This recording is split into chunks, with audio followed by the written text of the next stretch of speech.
Oh, hello. Oh, is there things going on? Oh, isn't this wonderful? Oh, hi, guys. It's me, Master Bowser. Wait, wasn't this muted? Oh, no. We've ruined the show. I can still hear myself. Can you hear myself? Oh, I cannot hear you. Huh. Well, this is going to be fun. Let's just sit over here a little bit further so you can't see anything. No, I set the camera the wrong way. No! Now we're still doing the wrong thing. Oh, just play the clip. What's the clip? I don't even know, because I was doing laundry instead of setting up this show. Oh no. Also, this introduction is this is cursed. This introduction is very cursed. Oh no. Oh no. Oh well, here it goes. Show the comments. Start the show. But the fact is that he's an evil heretic headed for hell who does not have the Catholic faith. How do you know? But the fact, headed for hell. How? Maybe just shut your mouth and think about that and have a little freaking humility. I humbly apologize. Oh, yeah. Oh, it's like, oh my gosh. Get over yourself. I humbly. I love it when women breastfeed around me. For something. Like, I'm like a pit bull with like a 2-year-old in his mouth. Oh, poor little baby. I humbly apologize. Because I've been by the spirit of Vatican II. You're kidding me. That's happened. Oh yes. Oh, that happened. Oh, isn't that wonderful? This show is terrible already. Why don't you just play the first clip? Oh, all right. So the first clip is from the Matt Gaspers and Eric Salmon show, where they like do stuff. Yes. My name is Matt Gaspers, and I'm very happy to be joined by my friend Eric Salmons, the editor-in-chief of Crisis Magazine. Oh, he has friends. Don't you like it when people have friends? No. Having friends is dumb. I still can't figure out why it's making noise, though. It should. Mute. Where's the mute button? Kinda weird to hear myself. Anyway, a friendship on the show. Yes, why Vatican II is not a new religion. Oh, that sounds like a great show, because we all know Vatican II didn't do anything. It was the most non-council of all time. Oh, and then there's a celebrity in the chat. Look at him. There he is, the most important Fred in the universe. Oh, good, we can hear you. But can you hear the echo? There's an echo. No, none of that. Hey, Burrito, don't you know we're going to get nasty accusations that we are doing bad things? Yeah, like watching a show. By the way, this is a drinking show, so if you do have a drink, you are required to drink it. Oh, I wonder why. Did the Second Vatican Council establish a new religion? And this is kind of as I understand it, a pretty standard argument for decades now, mostly by sedevacantists, but I think also some in the SSPX hold this position. Yes, it is the R&R versus the world. Literally everyone in the Novus Ordo knows they made a new religion. Everybody in the Sedes knows there's a new religion, and R&R's like, no new religion. Come on, guys. Don't you know we're all friends? Yes. So in this clip, Salmons has the 2 religions in 1 church thesis. Do you know what that is, Master Bowser? It's like when you go to Subway and you get the pizza sub and add tuna. That is an abomination before the Lord. Do not say that again.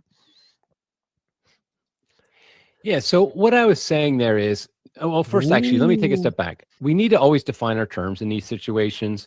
And I see this particularly when we're debating or discussing things with sedevacantists in particular, because they will fixate on one definition of a term and then kind of lambast you if you use the term in a different way or misinterpret it. A great example of this actually is a subtitle of my book, deadly indifference. It's Yes. how the church lost her mission, how we can reclaim it.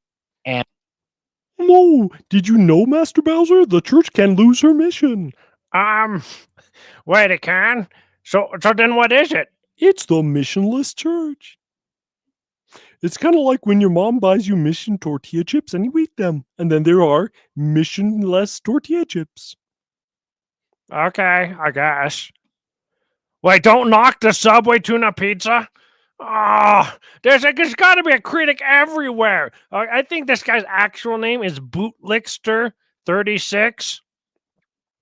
You know, Master Bowser, I was going to come on someone else's stream as Bootlicker36, but then I forgot to make the account. Goals, am I right? And a lot of, I've seen sedevacantists kind of say, you know, I'm a heretic because I said the church lost her mission. And I think heretic, because the church lost her mission. Oh, wait, he just said that. I think there's been church documents in the past, papal documents where it said the church can't lose her mission, which I, of course, agree with if we're talking about the divine institution of the church. Yes, I agree with everything the divine institution of the church says. But when it comes to the average church, you know, like the one we see out there in California, oh, it's definitely lost its mission. Even though it had like the missions from the Franciscans and Jesuits. Oh, but don't you know? The state of California has preserved them. Therefore, the church cannot lose her mission. Okay, by mission we mean the metaphysical end of the church, which would mean it's a different church. Oh, but what does the word metaphysical mean, Master Bowser? It means beyond the physical. Oh, like concepts and ideas? Yes. Hey, JP3, I see we sabotaged ourselves already. We only have 23 live viewers. Let's play more intros with Majorian saying foul things. Oh, that is fantastic. Oh, I know. There's Rob's face. Hi, Rob. Oh. Oh, he has pink eyebrows. Oh, no. It is like his chunky wife. Oh, no. Oh, pink. Oh, pink. Now he is offended. Oh, no. Anyway, we'll get to Rob in about like 40 minutes when we're done with segment 1 and we get to segment 2. And this is the definition of Salmons is working with for religion. And I did define it in the podcast. I did. And I just using like Webster's definition of a structured system of beliefs, practices, rituals, and symbols designed to connect individuals to the divine, supernatural, transcendent. So the definition of religion Salmons is working with is if you do stuff and you say stuff. Okay, that's what he's actually said.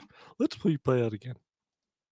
Definition of a structured system of beliefs, practices, rituals, and symbols designed to connect individuals to the divine, supernatural, transcendent.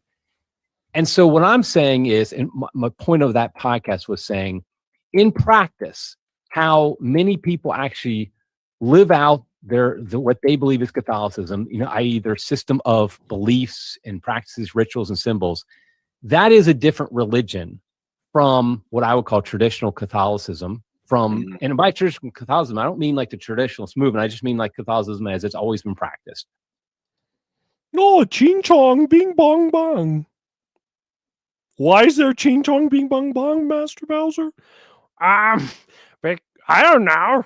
Ching chong, bing bong bang, ching. Oh, yeah, we're being very ecumenical to our Chinese viewership.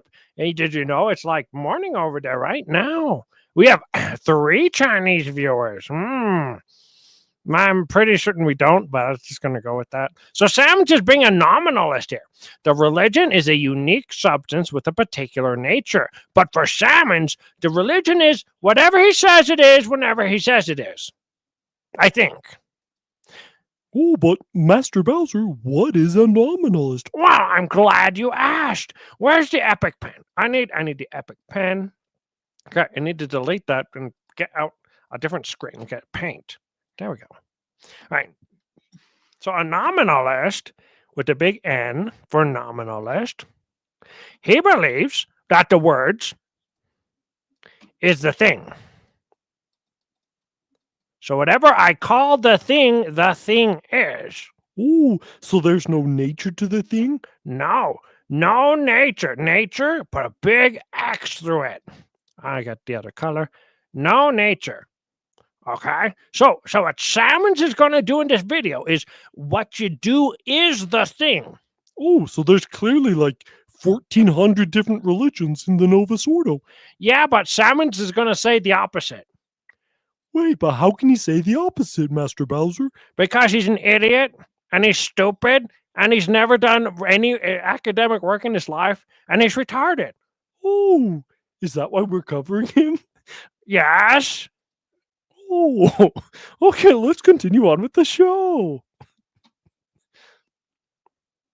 In this clip, Salmons accepts that the scientific conscious critique that the Novus Ordo is a new religion. Doesn't he do this like 5 times in the show? Yes. That's why this show is so dumb to do. Like, I'm wondering why we're even covering it. Well, we were doing it because Chicken told us to, and we always follow whatever Chicken says. Oh, konnichiwa. And so if you look at the average Catholic in the pew, you will find that their actual religion they practice is not the same as what we've practiced for ages. Wait a second. If you look at the Catholic in the pew, the average Catholic, by the way, you have to drink every time he says the word average. Oh, we have some, some Sunni Hari, some more, whatever this stuff is. Korean soju. Oh, yes. Glug, glug, glug. It's too high to do that. So the average person in the pew does not practice the Catholic religion. That's what Eric Salmons just said. Yeah, that's because the average person in the pew is a Mexican. Oh, that is right. And in America, Mexicans don't practice Catholicism. They practice democratism. But wait, he knows what the average person's internal belief system is? Isn't that a logical failure on the forum distinction that you can't actually know what a person thinks? Yeah, but we're going to keep going back and forth about this because he's a nominalist. So whatever he says, that's the reality. Oh, that's fantastic. Yes, this is what it boils to. So you have to judge on demonstrated faith, not on what the average person believes, which anyone can say about anything. Yes. So we see the Novus Ordo demonstrating it's a different religion because the Novus Ordo does things that the traditional Catholics don't do. And we all agree on this, right, JP3? Maybe. What? So these two clips are 30 seconds apart, but it undoes Salmon's argument already. Yes, we've already undone Salmon's argument in clip 1 of 3. Because it would mean union with Rome is just whatever you say it is. Which we're fine with because we like union with Rome being union with Italian cuisine. Oh. The people who are going to these masses are going to valid masses that are in union with Rome, with the Bishop of Rome, Pope Leo XIV.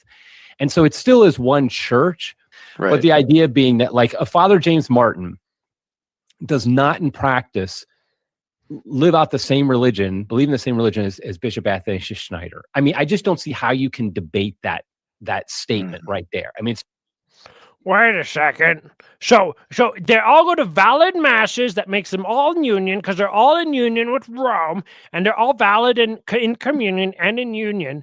But then when you live the faith and you live it differently, then it's not the same faith. But it is the same faith when you do the same sacraments. So Father Jimmy Martin is both simultaneously in union with everybody and not in union. Oh, but Master Bowser, that would be a contradiction. Yes, that's how come we're covering this show. This is what the 4 horsemen of the Novus Ordo believe in. Oh, you just make it up as you go? Yes, you publicly say, because it's sexy, that Jimmy Martin is an evil son of a gun. Oh, that sounds mean. Yeah, I know. And then you say, Athanasius Schneider's a wonderful person. Oh, and then what do you say after that? They're not in union with each other, but they're both in union with the Pope. Make it make sense. Oh, I thought nominalism. Nominalism? Oh, nominalism. Oh, I know this one. This was the only womanism. Therefore, what you say isn't the thing, just a useful category. Yes, the category changes according to who says anything. Then it's not one church, moron. No, do not say that. If you say that, then people will be like, oh, you have destroyed the Novus Ordo argument and say that Vicatus is correct. Yes, they have unity. No, we love Jimmy Martin. He's so nice and soft-spoken. I kind of want to interview him. It's just very obvious. It's very obvious. Oh, isn't that wonderful? Hey, whenever I'm making an argument, it's obvious I'm correct. So both of them accept the unity of the Catholic faith and the power of the Pope, and that you have to only accept infallible statements. So, I don't see what's the difference between Jimmy Martin and Athanasius Schneider. They both just accept the parts they want to accept. They're both in the same religion. Yay! Friendship! Here Salmon confirms his nominalism and repeats, contrary to Pius XII, that heretics are inside the church as real members. Oh no! Is that a heresy? No, heresy is only when you say it's a heresy, because we're nominalists. Ooh. They're both within the one Catholic Church. They are both members in good standing, so to speak. I mean, God will judge how good standing they are at their death. But the point is, on the outward and the visible signs, neither of them had been disciplined by the church or anything like that. So they're both part of the one church, but they do practice two different religions. Oh, they practice two different religions. Wait, he just says they practice two different religions. Yeah, it's almost like every 5 seconds, Eric, or whatever his name is, the fish, decided to change his entire argument. You're like, hey, are these two different religions? Oh, of course they're two different religions. Are these two different people in the same religion? Obviously not. Nothing wrong here. Just sip it, okay? Don't ask these questions of me, man. If I don't say Jimmy Martin's outside of the Catholic Church, then my trad followers won't give me money. Because the only issue they care about is homosexuality. Oh, I like that issue. Let's talk about that one and not this show. Now, just zip it. There is no trad ink, and in there it is in it there. Don't believe it. And I think that's very evident. Our friend Dr. Taylor Marshall documents it all pretty well in Infiltration, published by Sophia Institute Press, who you work for. So, yes. And that's the same publisher as your book, of course, which I've read as well, Deadly Indifference. Highly recommend both of those. Oh, it's like it's all a trad ink, and they're all making money, and they're all agreeing with whatever Taylor Marshall says. Just like Chris Jackson said. Oh, that is time for a drink. That was a second drinking point tonight. Okay, but it's not trad ink. Just buy our books. It's not trad ink. Now, this clip is interesting because now Gaspers is going to say that the layman is responsible to know his faith, but then Gaspers promotes trad ink. It's almost like Gaspers is a living contradiction to himself. Ooh, and that is why we are covering it and not reputable channels like Novus Ordo Clock. Yes, Novus Ordo Clock, the famous Swiss clockmaker. Do you know that he has a intellectual property right on clocks inside of churches? Whoa. I bet he makes millions. I bet he does too, since every single church has to have a little clock that it starts when the Novus Ordo priest starts his homily. So he knows he has to speak at least 15 minutes, which is usually why all their homilies are repeating both readings and then looking aimlessly about the room to try and find something to talk about. Oh, man, I wish I was in Novus Ordo Clock. I wouldn't have to do this show with Muppets. I could have real friends and pay them. Average Catholics in the pew who sincerely think that progressive Catholicism is Catholicism because that's all they've ever known, and it's not necessarily any fault on their part. To a degree, I guess. Once you become an adult, you kind of have to take responsibility and learn your faith. Wait, so the average guy in the pew, average guy in the pew, take a drink. It's his fault, so, yeah, he has to learn the faith. But since the average guy in the pew didn't learn the faith, which religion does the average guy in the pew believe in? The Vatican II religion or the Catholic religion? It's almost like the Vatican II religion is different than the Vatican I religion. Oh, good point, Master Bowser. It's almost like the entire point of their show was to contradict themselves every 5 minutes and gaslight their audience. That's what I like to do. So far, it hasn't worked yet. Probably because we don't want to make any more money from super tips, because then we're going to have a problem where we have to pay more taxes. Oh, maybe you should just tell your dad to actually bump your salary so you don't have to stick under poverty wage. Okay, well, now let's listen to Anomalous explain extra ecclesia nullum salus. Oh, yes. Okay, the church's teaching is outside the church there is no salvation. Why, That's Drew? dogma. You have to believe it to be Catholic. It's never been changed. It's still on the books, so to speak. It does require some, okay, what do we mean by being outside the church? And if you look at historically how people have looked at this, there's a whole spectrum of beliefs. Wait a second. So you're telling me that Eric Sammons is now doing philosophical work and not theological work? Where you just say, hey, let me compare Aristotle's view of friendship with Nick Cavazos' view of friendship. They're the same thing. Oh. And then we have seven different positions for extra ecclesia nulla salus? Oh, yes, that is because Eric Sammons believes heresy is a real position. What? So wait. Heresy is a real position? Yes, he says that if you're a heretic, you have the same value and the same rights as a non-heretic. So then why does he have a problem with the Sadies? Because the cities are mean to him and they aren't his friends. Oh. Well, then we shouldn't be mean to him. Eric, you're invited onto the show. We'll make fun of Matt Gaspers with you. Yes. Okay, continuing on. How people have looked at this, there's a whole spectrum of beliefs. Hey, Sean, we don't make jokes like that. That's ableist.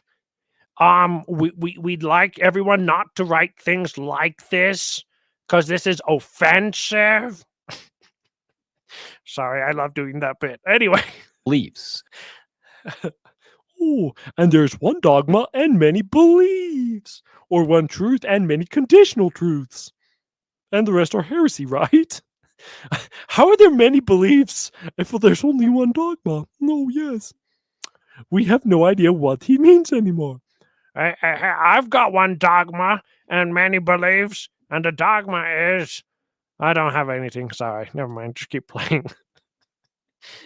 On the one end is the what I call the absolutist belief, which is only water baptized Catholics can be saved. So if you were not baptized with water, you guaranteed cannot be saved, no matter what.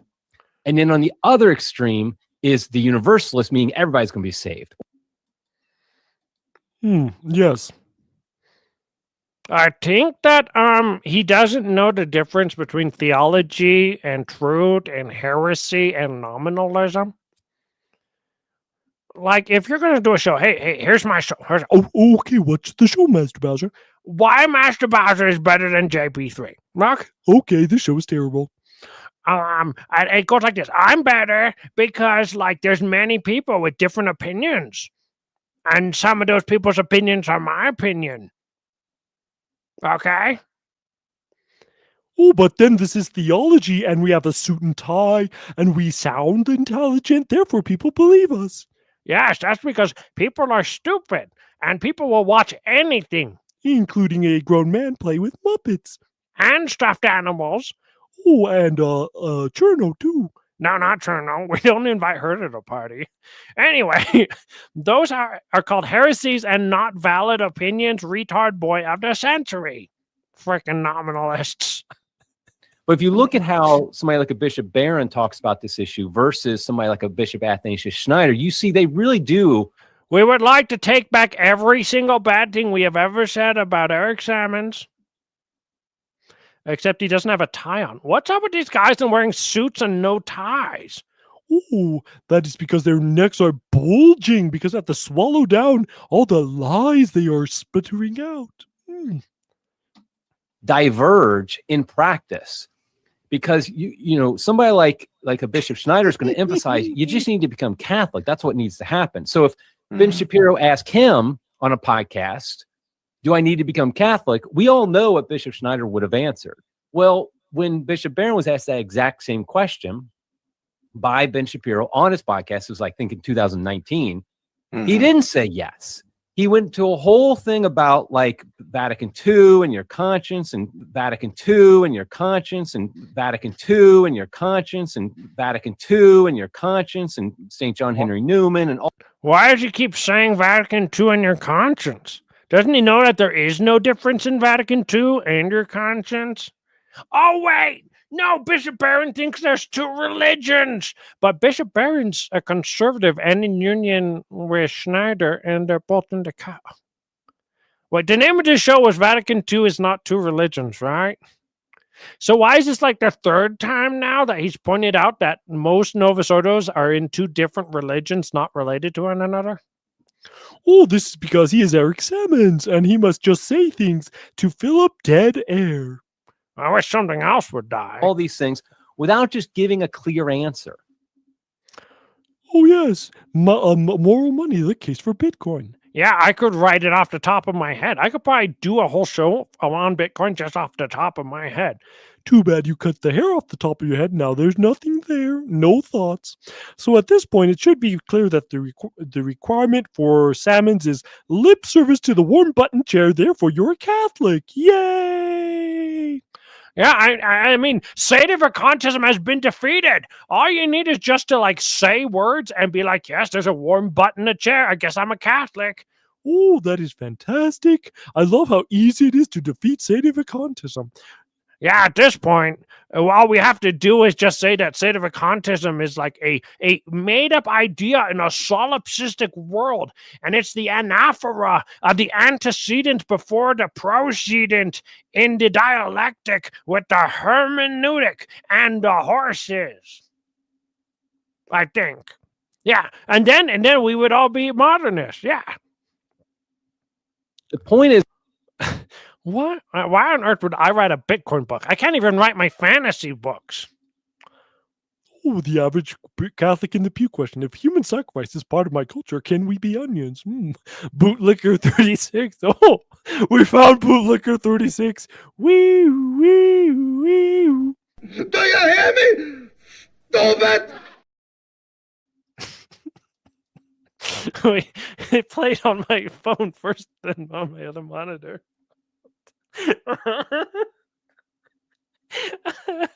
Back to the show. So you can see how different you can be and still be Catholic, still say at least, and this is kind of the modernist thing, is you say the same words as we as Catholics have always said, like outside the churches and the salvation, but then you interpret it in such a way that it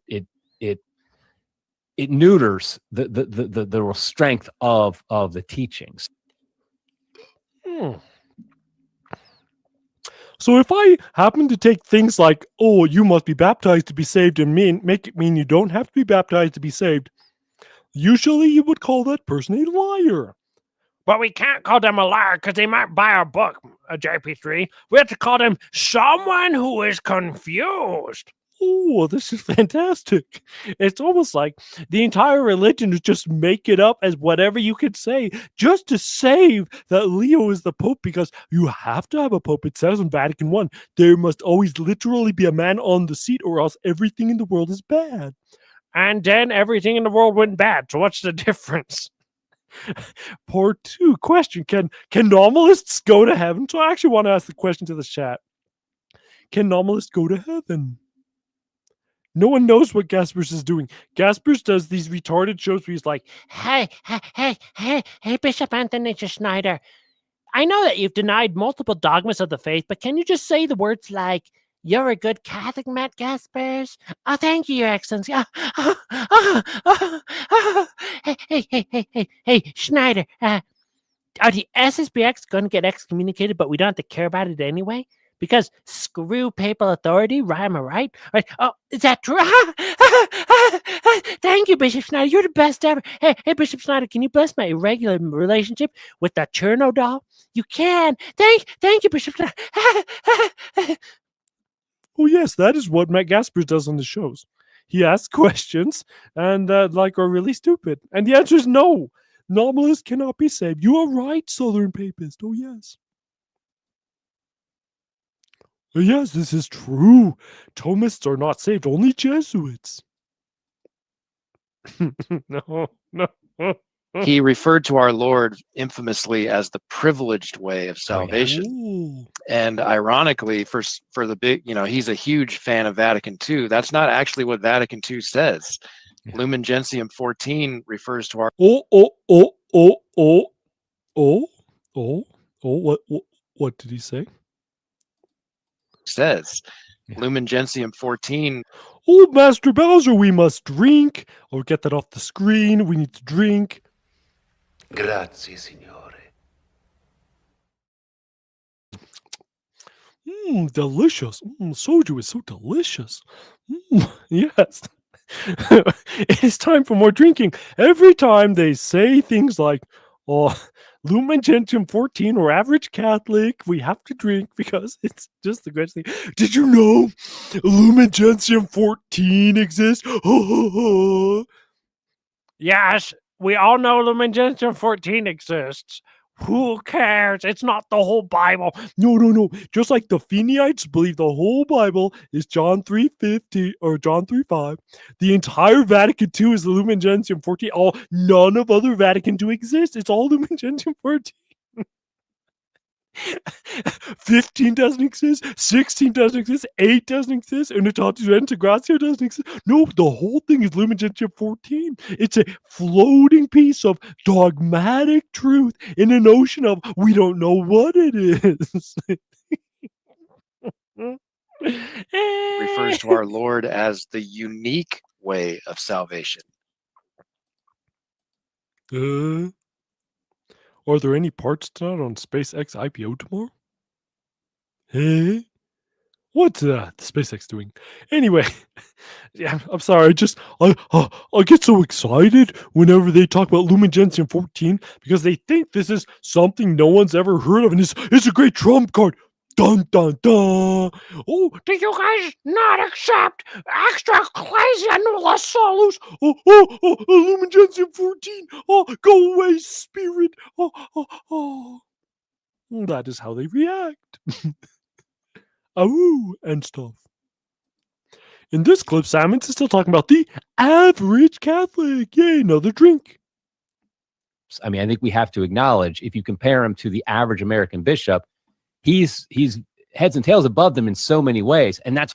Wait, so if you compare Bishop Barron, who specifically lied, he lied about Lumen Gentium 14. I know, what a jerk. Oh, I know, Master Bowser. So Bishop Barron lied about Lumen Gentium 14 and lied about Vatican II and lied about the faith, and he's better than most bishops. But they're not two religions, they're one religion. And even though he's lying about it, it's all one religion. Don't believe your lying ears. Yes. Oh, I've never heard of Lumen Gentium 14. What do I need to know? Lumen Gentium 14 restates the traditional teaching of the Catholic Church, which says you cannot be saved outside the Church, followed by Lumen Gentium 15, which says Protestants are real members of the Church, followed by Lumen Gentium 16, which says Jews, Protestant, or Jews, atheists, Muslims, people of good faith, people who like Muppets go to heaven or on the path to salvation. Why it's so disappointing when he says things that clearly are just really problematic at the very least. Oh, they're really problematic at the very least. You mean heretical? No, we use specific term, irregular theology. Oh, irregular theology. Can I get my irregular theology blast? Yes, it's in Fiducia Supplicans, blessing irregular theology and everything else. Oh, can we get a blessing for this irregular stream? And Rob's face looking at me with pink hair. I wonder where Rob got the idea to have pink hair from. In short, the majority of Novus Ordo bishops are theologically irregular. Wait, I just used the joke I was going to... Oh, never mind. Lumen Gentium 8 subsists in question. Oh, this is like the primer for Sede Vacantis content for some reason. No reason. Hey, look at the number of viewers went up. That means the bots are kicking in. I have a new theory that YouTube is botting views because I keep getting views. I think you're just jealous of other people who have 100 times as many views. Oh, is that why? I had my priest over for dinner last night and showed him a Sede Picante clip, and he said, "You're excommunicated, lay sententia." And the answer to your question is no. Don't ever show us to anyone. This is an adults-only show where we have Majorian saying bad things about children. Anyway, back to the show. Before the council, it was very clear the church, as we see on the left side, Pius XII and Mystici Corporis Christi, again in Humani Generis, and even John the 23rd, they all said that the mystical body of Christ is the Catholic Church, is. And then in Lumen Gentium, we have this phrase which is ambiguous. It's not heretical. And it can be interpreted in an orthodox manner, but it just, the notion that saying that the Church of Christ subsists in the Catholic Church makes it sound like the Church of Christ is something larger or more encompassing than the Catholic Church, which is not correct. Except if you actually finish the sentence, it explains itself. Like, I'm really sick and tired of this. It's like, this is how the Bible begins. In the beginning. Okay, what happened? No, that's it. Just in the beginning. Was there anything in the beginning? No, just in the beginning. Not even far, far, far away? Yeah, no, not even far, far, far away. Just in the beginning. That's it. That's the whole thing. It's just in the beginning. And then it just end verse. You're like, yeah, that's how I read Vatican II. The church subsists in... end the sentence. Oh, but there's like 10 more words to that sentence, Master Bowser. No, we just ended it. Because we can't allow the text to speak for itself. I have to impose my meaning that I want on the text because the text can say anything it wants to. Oh, that is wonderful. It's, yes. Sede Picante wrote a long note. We'll ignore that note. Continuing on. Here's a taste of Salmon's misunderstanding the problem, focusing entirely on subsistence, which is coping. Why did they put in subsist? Is that theologically more accurate than the previous statements that just say is? That's the big question. It's like, okay, you can read subsistent in an orthodox manner. I grant that, and I think that's true. But, like, yeah, I grant that it's true. No. What does the text actually say? What does it mean? How do we understand it? How do we read it in context? You can't be like, like random one passage out of the Psalms, and you're like, oh, that's the whole truth. Well, actually, you can, and I know just because people do it all the time. Like my mother, she has this one Psalm passage that says all men are liars, and she's like, that's the whole truth of the Bible. Ooh, I guess it works for everyone, including the Sedes. Oh, but it's not a new religion, it's a heresy. And we aren't treading, we repeat everything Taylor Marshall says. Oh no, we have another Taylor Marshall clip. Do we have to drink more soju?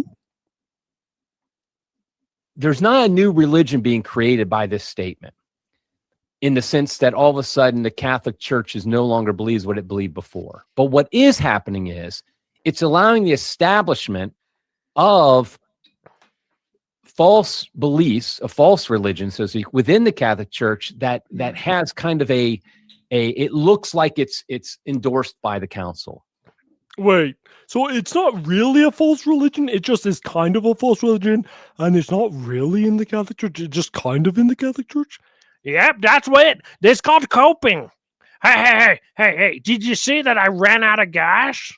Yes, why did you run out of gas, Master Bowser? Because I didn't put more in. Okay, what does this have to do with anything? Well, the electricity was out the other day, and we had to put more gas in the generator. And then that's why those people berated us this morning. What does that have to do with the show, Master Bowser? Nothing. It has nothing to do with this show. I'm just bored with the show. I mean, if we're going to do a show, right? Okay, Jeffrey, listen to me. We're going to do a show, and our show is going to be that we're not actually stuffed animals and a Muppet.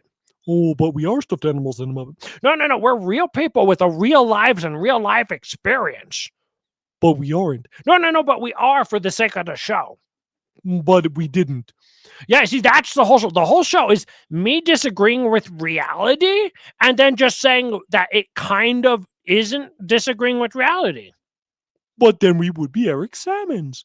Exactly. Look, if you can legitimately interpret something and you come out with you saying that all men are evil, then you have to say either all men are evil or you're not interpreting it right.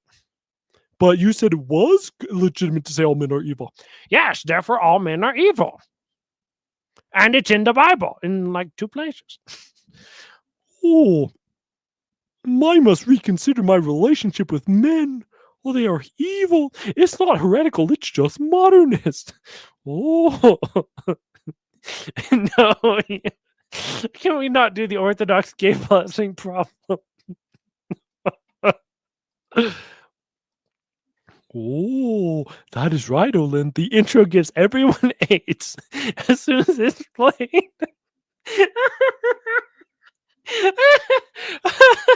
The intro makes me so happy. Oh, yes, let's get back to the show. What I always think of is what's the average person in the pew? We're back to the average. Oh, time to drink more. Oh, the average person in the pew determines what a ecumenical council means. What? Oh, how I determine whether my video is good is the average person. Why are we drinking soju? Because our cousin left it to us, and we didn't want to drink all our brother's beer. Anyway, the average person in the stream determines whether the show is good. Let's see. Oh, who's the average person? Love is hate. Oh no. War is peace. Oh no. Apparently our stream is a poetry stream or something, because that's what the average person is talking about. No, we didn't. No.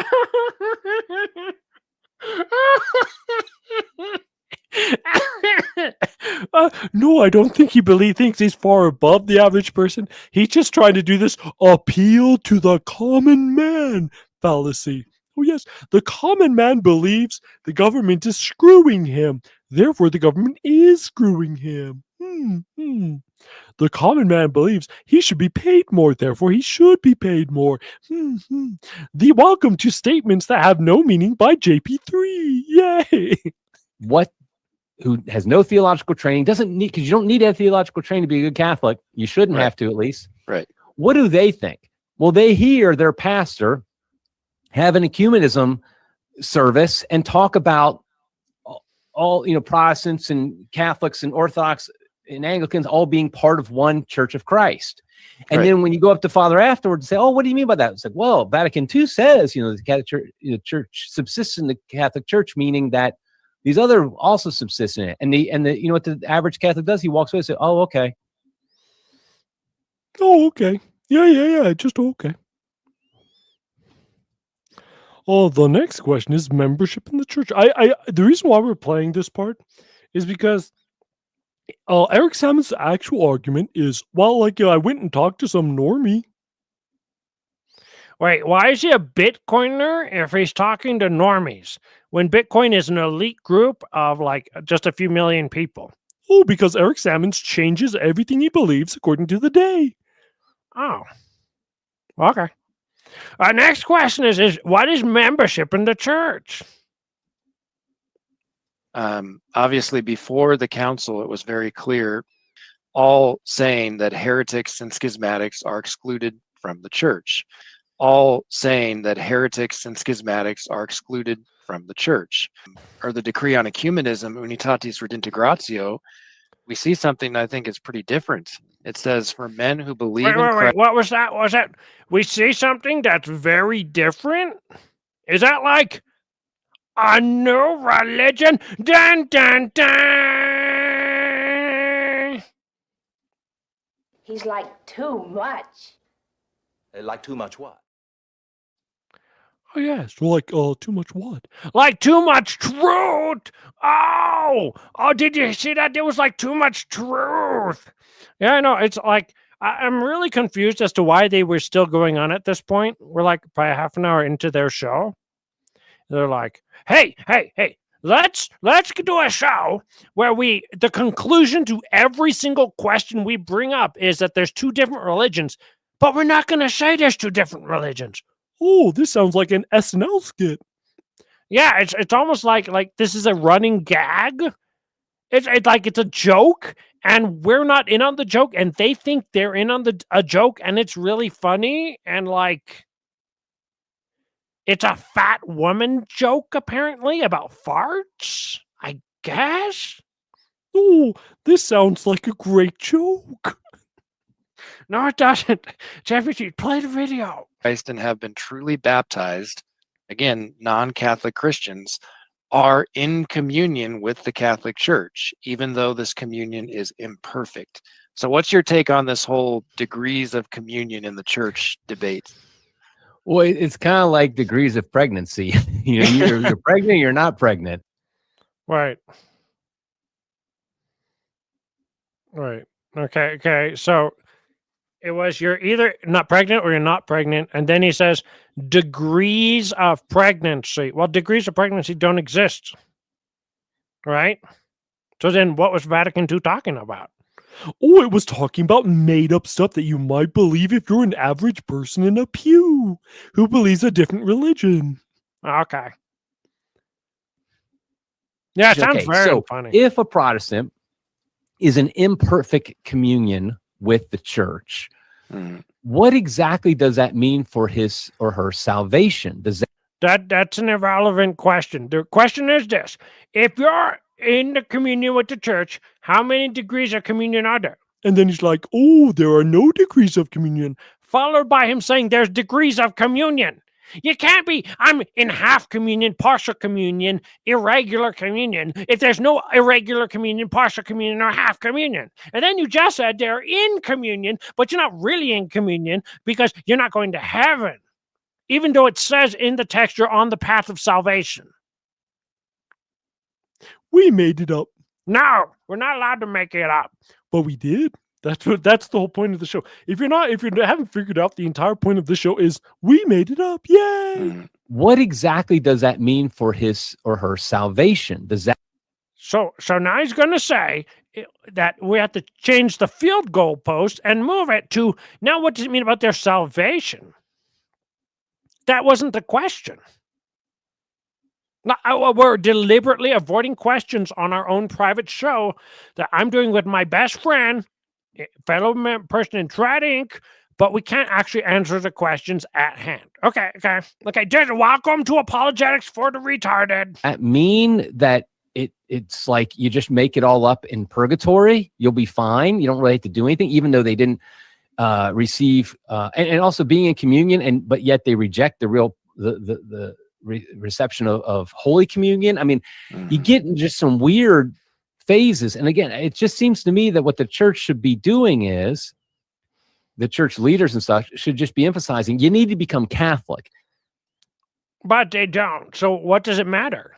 Like Francis literally says, don't convert, just that one Protestant guy. And then Eric Simons is like, but he's supposed to say convert, but he didn't. So like, what is this?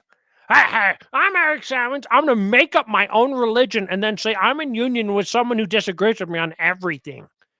Like at this point, then what's the point of being a Catholic if all I have to do is disagree with everything everybody says? And it's like, why don't I just drive on the left side of the road? And then you wonder why CDP grows up and hates everyone. But we're not done yet, because this whole episode was another primer in sedevacantism. How stupid do you have to be to reject sedevacantism? You have to believe whatever Eric Simons says because he's the Pope, and then tomorrow's the Ratzinger's the Pope, and then after that, Leo the 13th's the Pope, and then John Salza's the Pope, and every single one preaches a different religion, but the sedevacantists are the retarded ones. I mean, what do we got to do around here to get some respect? Well, maybe not play with Muppets and stuffed animals. Oh, that would help, but we're not doing that. No, you don't need no epic pen. What's wrong with you, man? All these people, they see me do epic pen, and then they're like, oh, look at epic pen. Oh, it's there on the screen. Hopefully we've gotten rid of Phil Gonzalez because we make these shows purposely boring just to get rid of him. Oh, I love making the shows purposely boring just to get rid of Phil Gonzalez. I know, it's a favorite pastime we have. Now that he's gone, we can get into the good stuff, but we have another, 5 minutes. Oh, right, he's in the All chat. other societies arrogating to themselves the name of church must necessarily, because they are guided by the spirit of the devil, be sunk in the most pernicious errors, both doctrinal and moral. Right, so the pre-Vatican II said that all other churches are guided by Satan himself. Oh, okay. And yet here's what Unitatis Redintegratio says. The separated Eastern churches and Protestant communities, as such, though we believe them to be deficient in some respects, have been by no means deprived of significance and importance in the mystery of salvation. For the Spirit of Christ has not refrained from using them as means of salvation. Yeah, what's the problem? God uses the devil to do everything. Oh, Master Bowser, that's heretical. Oh, it is? Oh, I'm sorry. I didn't mean to be heretical. I meant to make it up as I go. Well, let's hear what Eric Salmon says. I think what I think the way you'd whiteboard it is you'd say, well, let's say I died, can we pray for this? 5 minutes after that baptism. I believe I would have been saved. I was an infant, by the way. And so even though I was baptized as a Methodist. Wait, he was baptized as a Methodist? There's no such thing as a Methodist baptism, Master Bowser. I know. Eric Sams does not even know that St. Paul has answered this objection in the Bible. For there is one baptism and one Lord and one Master Bowser and one JP3. Oh, that's in the Bible? Yes. And also all men are idiots. Yeah, but those things are in the Bible. And Eric Salmons is saying there's a Methodist baptism. Yes, that's because Eric Salmons does not even know the normal biblical theology. I know. He doesn't know anything. It's just make it up as you go. I mean, I thought Anthony Abate was a stupid, fat, ugly, sweaty, greasy Italian pig-nosed, half-Arab idiot living in New York City. And it turns out Eric Salmons is just as bad as Anthony Abate. And Eric Salmons just is more polite. Oh, this is wonderful. You mean literally every single R&R person is the same idiot? I guess. Like this kind of stuff is very simple stuff. I was baptized as a Methodist. No, it doesn't exist. And so therefore, you could find a way to say that's a means of the Methodist Church was a means of salvation, but really it's all deriving from the Catholic Church, which is the... Yes, Master Bowser, can you explain that? Yes, it's called material and formal and efficient and final. These are the four causes that Aquinas invented to explain things. So you wouldn't say the Methodist is a cause for salvation. You say it's a material cause for salvation because the baptism itself is the efficient cause and the formal cause, and then the Catholic religion is the final cause. Oh, and that would be the same as if any other person in the world baptized you, right, Master Bowser? Exactly. That's Thomistic magic. Man, I'm spreading the magic on the people. But, that's too complex for Eric, the nominalist retard, to say. So we got to just keep on going on with using vague words as if they meant something else, like the Methodist baptism. Then Salmon says the spirit of the devil is leading people to heaven. Right. Then Salmon says the spirit of the devil is leading people to heaven. Then Salmon says, okay, just to play the clip. The Methodist Church, bootlicker in the chat. Oh no, get rid of bootlicker. Gotta get rid of that. Cut out that happiness. That's an order from me. Yes, bootlicker, cut out that happiness. You're not allowed in this chat. too, in the sense that that's what I was raised in, and when I first started believing in Christ was through the Methodist Church. It is still guided by the spirit of the devil. I mean, I'm not denying that, because ultimately it does lead people away from the Catholic Church. Okay. I never understand anything he says anymore. So belief is supernatural, and there's no supernatural faith in the Methodists. So again, Simons is equivocating faith with mental belief and thought. Because the moment you become a cognitive Methodist, you would cease to be a Catholic. You wouldn't be led away. You would just immediately cease being, because you weren't believing in it. And so the effect of the sacrament would be dimmed by you leaving the church, by you accepting heresy. But since heresy doesn't lead you out of the church, it's only this mental gradual thing that kind of sort of leads you out of the church, but we're not actually sure where it leads you, because Bishop Barron's left the church, but he's still in the church, and Father James Martin's left the church, but he's still in the church, and all the average people in the pew have left the church, but they're also in the church. I mean, at this point, what is up and what is down? Up there's up. Next, Simons blocks the Sede. Next time Simons blocks the Sede, remember this story.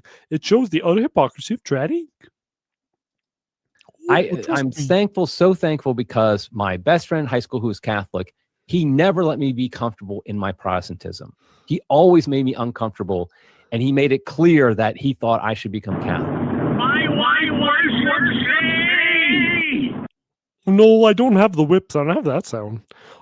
So then he says, I'm happy I had a Protestant friend, because or a Catholic friend when I was a Protestant, because that makes me, it kept my feet to the fire, and one day it made me into a Catholic.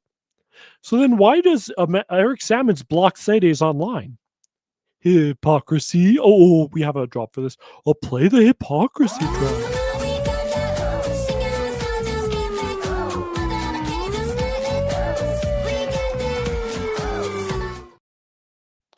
Yeah, isn't that nice? When it suits you and you want to tell a nice story about how good you are with Protestants, you go ahead and say, "Oh man," or how good you are when you were a Protestant. I had these Catholic guys, and they were trying to teach me the faith, and I'm so happy I had them in my life, because then I could become a Catholic. And then we have Sedes who are like, "Hey, you don't know the faith." Like, "Oh, get out of here! Why are you talking to me?" And Matt Gaspers mentions Lumen Gentium 14 again. Yay! Time to drink. I'm going to put this on the screen. This is Lumen Gentium 14. When's the last time you heard a bishop from the pulpit, or a priest even, proclaim this part of the council, one of the more conservative statements? Yeah, okay, back to Bishop Barron. Well, Bishop Barron, who apparently including Judas Iscariot, as we learned this past Easter. Yeah, right. And so if you have all the so that comment is that Bishop Barron said Judas might be in heaven. How does that work with Lumen Gentium 14, which would exclude Judas Iscariot? Make it up as you go, don't you know? It's the Vatican II religion, yay! In Bishop Barron's mind, it might all connect and make sense and be somehow orthodox. But by the time it gets to the regular Catholic or even the non-Catholic, they interpret that as everybody can be saved. Wait, so in Bishop Barron's mind, it can be the real Catholic religion, even if it's heretical. But in the average Catholic mind, because he's not so smart, he's pretty stupid. He's like Eric Sammons. Therefore, it's heretical, and he's out of the church because his mind doesn't work as good as Bishop Barron's mind. Yeah, that's what Eric Sammons just said. He says, if I judge myself to be in the church, then I'm in the church, and then everything's just, polyandry and stuff. And if I judge myself to be outside of the church, regardless of what I do, I can do anything I want to do, but I have to judge myself and be mentally secure in myself. So then what's the problem with irregular blessings? There literally isn't a problem with regular blessings. We just got to mentally judge ourselves into the church with irregular blessings, and then we're all good. And then you wonder why Sede Picante loses his mind, and why he's been threatening himself with drinking lots and lots of energy drinks to get through this show. He doesn't need to do that. He has alcohol. Don't have to believe in Christ. Yes, then Simon says that the people who listen to Bishop Barron are in a different religion. After he just said Bishop Barron could believe in heresy and be in the Catholic Church. And so those people practice a different religion. They in practice, their religion is not Catholicism anymore, and it's even if they think it right. Even if they think it is, yeah. Oh, so even if you think it is Catholicism, if you follow Bishop Barron and you're an average Catholic, you're not a Catholic. But Bishop Barron is just reading Vatican II. So did Vatican II make two religions? We don't know. We can't know. It's impossible. So on ecumenism, Salmon says it's only disciplinary and it's all practical. Yes, because whenever anything gets into problematic, you just say, oh, it's all disciplinary. Want to discipline his ass. Exhorting Catholics to get involved in the ecumenical movement. Okay, fine. The church changed its practical guidance on this. Fine. That's not like it's not like some go become a sede vacantis because of this. It's not right. Or Unitatis redentagratio is not a dogma of the faith. Right. Yeah, so I can just believe what I want to believe about it. Oh, but almost none of the other statements you wrote were also dogmas of the faith.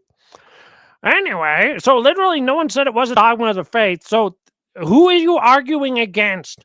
Nobody's saying it's a dogma of the faith. We're saying you have to believe it because it's in an ecumenical council and it's proposed for you to believe because the ecumenical council wants you to follow it. Oh, but it's not a dogma of the faith, Master Bowser.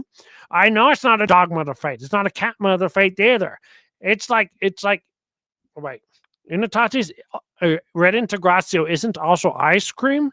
Therefore, you can just do whatever you want with it. Oh, I can put it in the fridge. Yeah, it's not ice cream, so you can leave it outside. Oh, or I can drive away with it in the car. Or you can drop it out of an airplane because it's not ice cream. But no one said it was ice cream, retard. Ah! Wait, why is there a whip? Why is there a way? And what happens if Devin doesn't want to go to work today? But the Baba Dan with the whip says, nay, nay, nay. He doesn't say, hey, hey, hey. Whoever wrote this comment's a liar. In order to sound more conservative, Salmons keeps using sede talking points. Very strange. That so many people have left the church and we're not converting people is because we've watered down the message where we're just one church among many. We're one faith among many. And nothing exemplifies that more than the picture of John Paul II standing at Assisi with all the other religious leaders. Yes. Okay. Yes. JP2 should not have done that. It makes it look like it's a different religion because it is. You can see that John Paul II took pains to make sure that it wasn't they were praying together. They were just coming together to pray. It's kind of the language they use. And he made sure they weren't praying together. They were coming together to pray. They weren't praying together. They were coming together to pray. And once they were together, they didn't pray together, but they came together. But when they were together, they didn't do the praying part. But when they were doing the coming part, they did the praying part. But I need to listen to this again.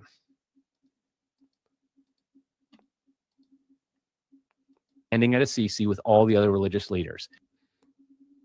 Okay. You can see that John Paul II took pains to make sure that it wasn't they were praying together. They were just coming together to pray. It's kind of the language they use. And he made sure, he did all these things that made sure in his mind that he's not saying Catholicism is the same as the other ones. That's literally not the point. The point was that all prayers is granted by the Holy Spirit. He never ever said all religions are the same. Like, here's Eric Salmons. Here's Eric Salmons again. Hey, Unitatis Redentagratio is not ice cream. No one said it was. It's not ice cream. Well, no one says it was. It's not ice cream. But no, it's not ice cream. Why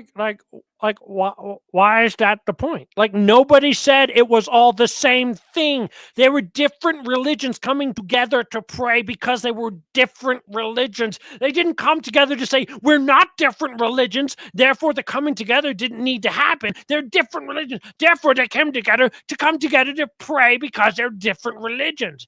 But they didn't say it. They were the same religion. Like, yes. Yes. Redemptoris Missio 29 says, the Holy Ghost prompts all prayers in all religions.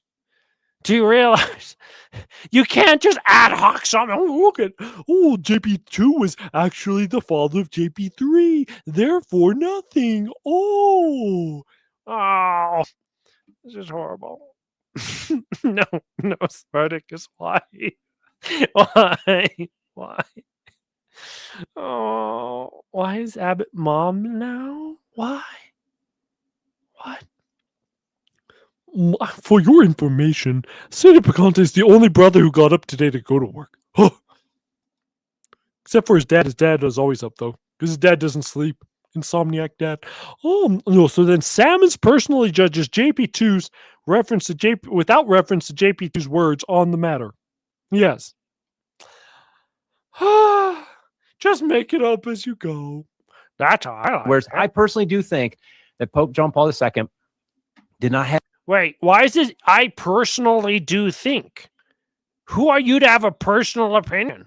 Oh, he is Eric Salmons, the god of all men. Oh, well, at least he's not the god of stuffed animals, so I don't have to listen to him. I personally think that JP2 is not ice cream. Oh, that is a fantastically profound statement. He was a human. Yeah, but he wasn't like an orangutan with a propeller built into his back who could go wee, wee, wee to the moon. Oh, that is fantastic. That is true. We are saying true statements tonight. Have any heretical views about these other religions or anything like that. I think he personally had orthodox views on it. I personally think that JP2 had orthodox views on other religions. Because I personally think so. And I personally think, you should personally buy my book. But from a prudential standpoint, from a marketing, PR standpoint, whatever, it was a complete and utter disaster. Is it time to drink more? Giving even the 100% benefit of the doubt to every single council father, which I think if you read Taylor's book, that probably isn't, you probably shouldn't, but let's just do that. Taylor Marshall drop. In the end, the host agrees with themselves. Yay, I'd like to do a show. Oh, really? What kind of show are you going to do, JP3? A show where I agree with myself. Oh, this sounds like a great show. Can it take an hour and like 10 minutes for us to agree with ourselves that we're right about everything we have opinions on? Oh, this sounds like a great show. Yeah, it's called CNN. I just don't know why the Catholics are doing it too. Did Vatican II establish an entirely new religion? I think we both agree the answer is no, but we understand why it has led some people, the ambiguities in the documents, as we've seen today, the weaponized ambiguity, we could say, like intentional ambiguity, and even errors in some cases, you might say, why that has led people into this progressive Catholicism or modernism. In other words, this springing up of a different religion inside the church, it makes sense because of these texts, because of the problems. So, right. So you're saying that because of intentional errors, aka heresy, in the texts, and heresy is a non-Catholic religion that's similar to Catholicism but different.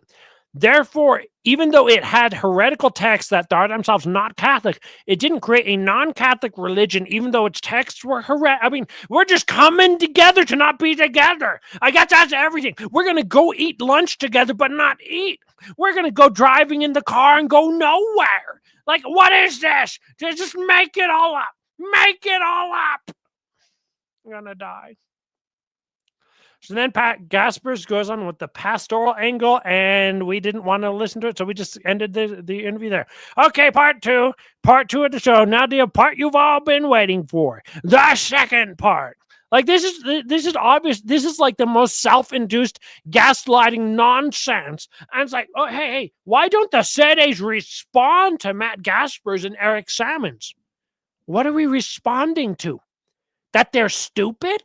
That they don't know how sentences work? That they can't formulate thoughts in their heads? What are we responding to? That these guys like to agree with themselves like two retarded women, feminists on drugs and hormone pills? Wow, let's respond to that. I'm so happy to respond to idiots who can't form thoughts in their heads, who make it up out of whole cloth.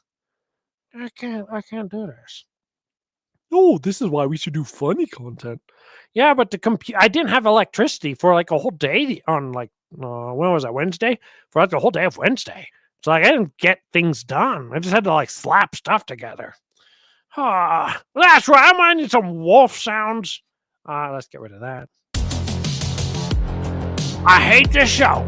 Eric Sammons needs to go down a big hole together with Gaspers, but not together into the same hole, but in the same hole. And at the same time, not be in together, but also be in the hole at the same time. And then we need to cover it up with dirt and other stuff and seal it up, but not seal it up at the same time. And we're just going to do both of those at the same time, but not at the same time. Yeah. Welcome to Trad Inc. No, stop it. We need to finish the show at some point. Add back to stage. Trad Inc. does not exist. Trad Inc. does not exist. Remember.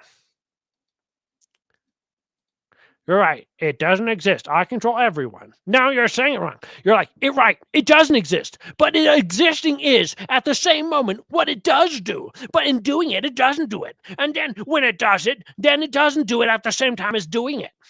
Then you get this Vatican II religion. We don't know what it is. Is it a is or is it a what? Maybe it's a is what. Maybe it's a what is. Maybe we don't know. I'm gonna kill something with a large and furry and has a mustache. Because, look, the big debate that I've been seeing in the last couple of days, especially from guys like Stephen Cox and others, against what Taylor Marshall was saying. Because, look, the Sede position is essentially that Vatican II instituted a new religion. Yes, that's because it did.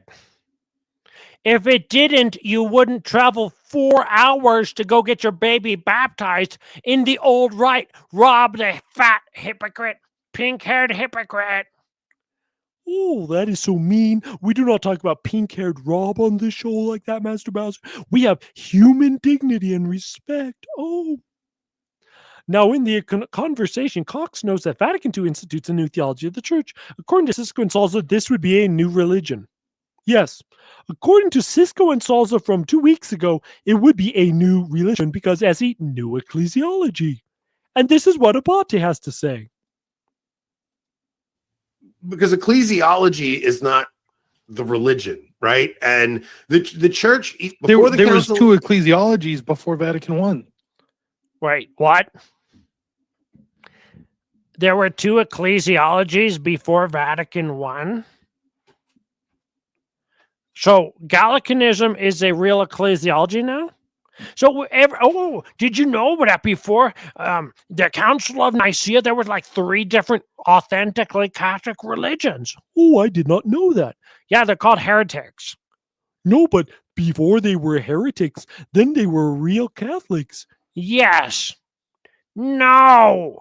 You idiot. No, the church has a specific nature and a specific truth. It can't be like until the Pope says you can't walk on the right side of the road, then everyone can just walk on the right side of the road. Even if there isn't a right side of the road, they're walking in the air. You have to actually have something in order to have something. Oh, but what if Rob is stupid and he just makes things up? Then he goes to hell. Oh, wait. He's podcasting with Anthony. That is how. Right. And the church there was two ecclesiologies before Vatican I. Well, this is what I'm saying, right? So the church and mother and mistress of all the churches kind of insinuates that, like, the Vatican II kind of played on that, where it says the Church of Christ subsists in the Roman Catholic Church, right?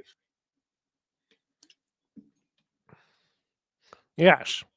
And that misses the point, because the point of subsists in is the structures of salvation. Did you know you can read Vatican II and never actually refer to the text of Vatican II? Half of both the episodes I've ever talked to do this. This is why I stopped trying to talk to Novus Ordos. I once was talking to the catechumen, and I was like, hey, what about Lumen Gentium 15? And then he literally made up an answer that's nowhere in the text. I was like, bro, have you ever read the text? And he's like, no. Oh, then why did you respond to me, catechumen? And he's like, oh, because I'm an influencer, so I just like make bullshit up. Oh no, I said a bad word, but it's true. And it's very true, and we're now drunk. This is a drunk stream because there's no way to watch Abate without being drunk. Sources.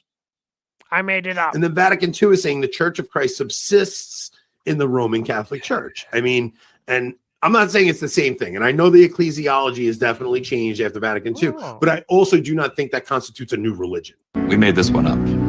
It's fiction. We made up this one.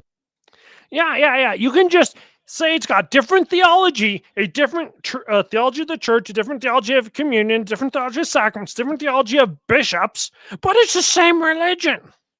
Source, I made it up. No, you have to explain why it is. If the church is a society with functions natural to itself, those functions cannot change without the society changing. So you have to actually explain what it is, because its essential characteristics are knowable and a priori to the society. That means they happen before the society institutes itself visibly. Like, why am I? Well, I hate these people. Stephen Cox is right. We should never ever watch anything that this diabolical, heretical heretic ever says ever again. Then we get to the socialist American reform. He's a reform of Satan and religious liberty. Because I said, what errors does the council teach that could lead you to hell? And he pointed out religious liberty. And I said, no, believing in religious liberty will not lead you to hell. I think their wives put the magic bread in their mouths for them. Their wives receive on the hand and deliver it to them. Religious liberty will lead to the downfall of your nation, though. Religious liberty will not send you to hell. Religious liberty will lead to the downfall of your nation. Do you know what's wrong with that, JP3? Oh, what is wrong with that? Religious liberty is condemned. Oh, it is? Yeah. Here it is condemned by a pope. Did you know Abate knows more than a pope? Well, then what's his problem with sedevacantism? Because he doesn't accept any popes. He accepts whatever his big fat belly says to accept. Number 15, every man is free to embrace and profess that religion, which guided by the light of reason he shall consider true. It's condemned. Oh, I thought we liked that one. No, it's condemned. No.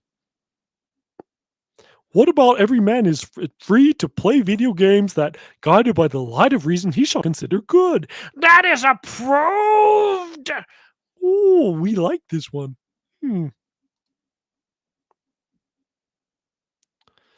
And here's a few theologians who comment on this topic. So in other words, Abate doesn't even know the theologians. He doesn't know the text. He doesn't know the papal authority. He doesn't even know the issues, and he's still talking. It's almost like he has a desire to go to hell with Satan and American reform. Yeah, American reform's a commie, so he's going to hell too, with Abate. Can you imagine going to hell with Abate just because you want to be a socialist, communist idiot? Sounds pretty stupid. Here are a few theologians who commented on this topic. By the way, this is thanks to Secret on Twitter that we're stealing his stuff. Because Secret is much smarter than us. All bishops are publicly adhere to encyclical and the syllabus themselves. The syllabus constitutes an irreformable teaching of the church. This is by Monsignor Louis Gaston de Segur La Liberté in 1970 from Oevers de Monsignor de Segur page in books. Yes. I like how I have the Sede Picante. I think I have the Sede Picante logo covering the text. As regards to syllabus in particular, Pius IX did not formally impose it by solemn judgment. but the bishops of the whole world have given their support to this document. Therefore, it is infallible. Oh, but Abate said it wasn't infallible. Well, that's because Abate makes up the religion as you go. Every single Sunday, Abate makes up a different religion. Oh, you mean Abate doesn't know how ordinary universal magisterium works? Exactly. And this is also by some Frenchies, so we don't care. Also, after Vatican I. Oh, look it, there's our friend, Verns. Verns is a good friend of Vidal. Vidal Verns. They like cities. Anyway, he says, no proposition condemned in the encyclical Quanticura and in the syllabus can be defended and maintained in all conscience by a Catholic. Oh, then Abate's not a Catholic, according to actual theologians. Exactly.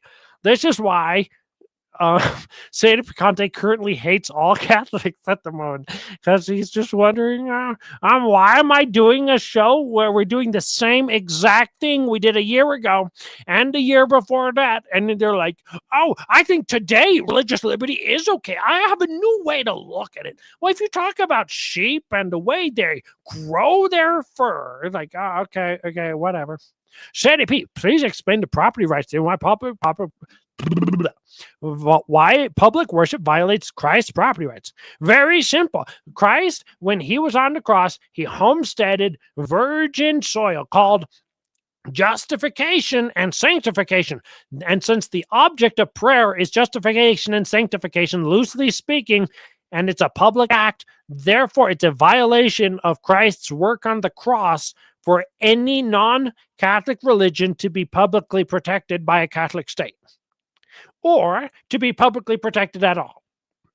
They can, however, according to Aquinas, be tolerated as long as there is a justifiable reason for it. For example, 5 Odinists on the mountaintop doing the little Odin thing. Okay, you guys stay away from us and stay on the mountaintop. And sometimes Sede Picante thinks there's one Odinist where he lives. He has suspicions about it. Therefore, they can stay there. But we're not endorsing you, and we don't want you to be in around, but we're not going to kill you just yet. Okay? That's how it is.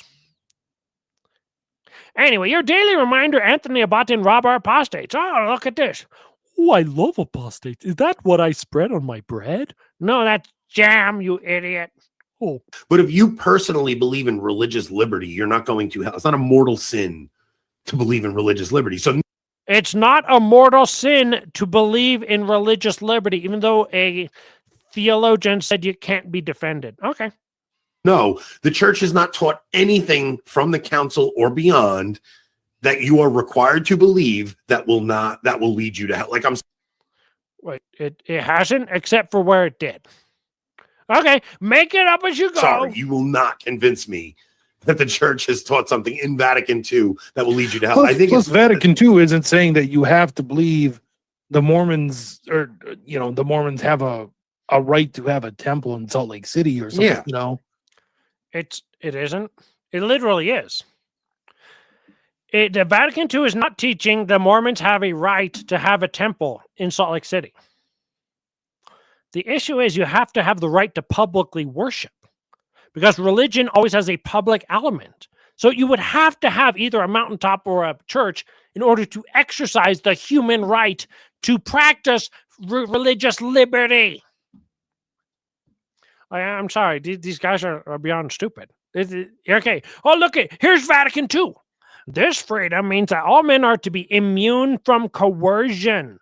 It means no one can stop you from having a temple. That means you are required to believe it is reasonable for them to have a temple, whether privately or publicly. They are allowed publicly to have a temple. That's what Deacon Society's Humanity 2 says. This violates Christ's property rights to public worship, and therefore is objectively wrong. Therefore, Bato is a damnable heretic. He's a damnable heretic. Send him to hell on Matt Gaspers, Rob the producer, and their stupid friend Eric Sammons. When I die. I know, he's a super heretic. It's a heresy. I like how I'm going to kill my show because this whole show is not funny. It's just me being a sede. But, I mean, can we at least have, like, reasonable talking points from the from the Four Horsemen of Stupid. Oh, I'm crashing out. In this clip, you may not know this, but Rob is stupid. What? He's really stupid and fat? Oh, I did not know this. I mean, there is a reason why Lefebvre was able to sign the documents of Vatican II. to vote on, accept, and sign the documents. The problem, there are problems with the documents, but it's more in that the church since then, in the hierarchy of the church especially, hasn't used them to teach what the church has normally taught. See, the problem is the church issued heretical documents and didn't teach what the church has normally taught. But if you issue heretical documents, does that mean you commit heresy? Yeah, that's because Rob's retarded. Like, I use the word retarded way too much. I need a different word. Rob is a slow. He's a theological slow. He's impaired learning podcaster. The reason Lefebvre was able to sign the documents was because they were not protected by the infallibility, and therefore no one signing them has fallen out of the church because he did so with the intention of submitting to infallibility, and there wasn't any infallibility. Oh, okay. So why can't we just say, oh, but because I didn't use the documents right, therefore the documents can be evil? Because then you would have to not read the documents. The documents would be false. Because you can't just say, oh, this is the interpretation, and here's the documents. Only follow one or the other. Because the whole reason they made the documents so they could justify what they're doing. What they're doing justifies the documents, and the documents justify what they're doing. That's what they actually do in the Novus. That's why Bishop Barron says atheists can go to heaven, because that's what it says in Lumen Gentium 16. Oh. Well, I don't think so. So I'll just disagree with you, and I'm right because I'm fat. Okay.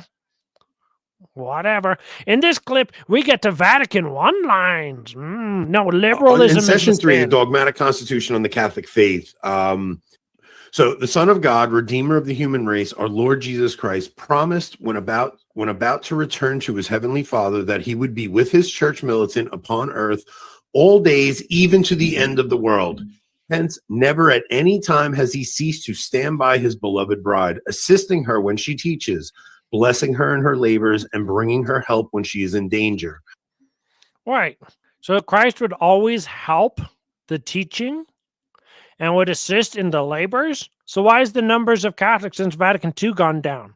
Isn't Christ there helping and assisting in the teaching? Oh, just not whenever Vatican II needs it to be. So Christ would have helped assist the teaching of the syllabus of errors, but since avoiding Babylon hosts denied the syllabus of errors, they would also necessarily deny the perpetual aid of Christ to the church, which would make them Vatican I errors. Oh, that's making sense to me, Master Bowser. It is, JP3? Oh, yes. I, too, was once assisting in the teaching of the syllabus of errors. I said, Final Fantasy VII, the third part is coming out next year, and we're so excited. Oh boy, you better believe I'm excited. I can't wait to play that. I know, and then we get to, like, fly in the high wind. And we get to do quests. And then we get to, like, run and deliver stuff. Yes. Oh, it's going to be so much fun. It'll be like real life, except on a video game. Doing odd jobs for no reason. Oh, it is fantastic.